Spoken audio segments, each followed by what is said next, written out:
CM Chandrababu అధ్యక్షతన జరిగిన CRDA 43వ authority సమావేశంలో మంత్రి నారాయణ ఉన్నతాధికారులు పాల్గొన్నారు.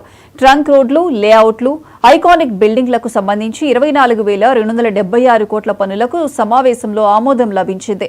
అసెంబ్లీ సమావేశాలు లేనప్పుడు ప్రజలకు ప్రవేశం కల్పించి టవర్ పై నుంచి సిటీ మొత్తం చూసేలా రూపొందిస్తున్నామని ఈ సందర్భంగా మంత్రి నారాయణ చెప్పారు.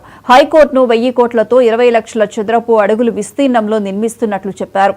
డిసెంబర్ నెలాఖరుకు దాదాపు అన్ని టెండర్లు ఖరారు అవుతాయని, జనవరి నుంచి రాజధాని పనులు పూర్తి స్థాయిలో ప్రారంభిస్తామని నారాయణ వెల్లడించారు. ఈ మూడిట్లో కలిసి 45,249 కోట్లు ఈరోజు అథారిటీ యాక్చువల్గా పర్మిషన్ ఇచ్చింది. ఇదే విధంగా టవర్స్, ఈరోజు టవర్స్ తీసుకుంటే 5 టవర్స్ ఉన్నాయి. అందులో GID టవర్ తీసుకుంటే అది basement plus ground plus 47 floors plus terrace floor 47 ఫ్లోర్లు ప్లస్ టెర్రస్ ఫ్లోర్.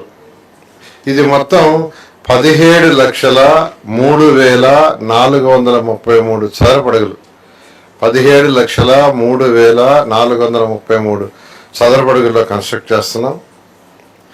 అదేవిధంగా towers, tower 1, tower 2, tower 3, tower 4 ఇవన్నీ కలిసి అంటే GID టవర్ కానీ లేదా టవర్ 2, టవర్ 3, టవర్ 4, టవర్ 5 అన్నీ కలిసి 68,88,064 చదరపు అడుగులు.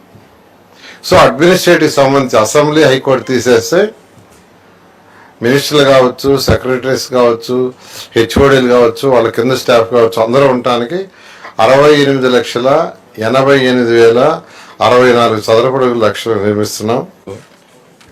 అమరావతి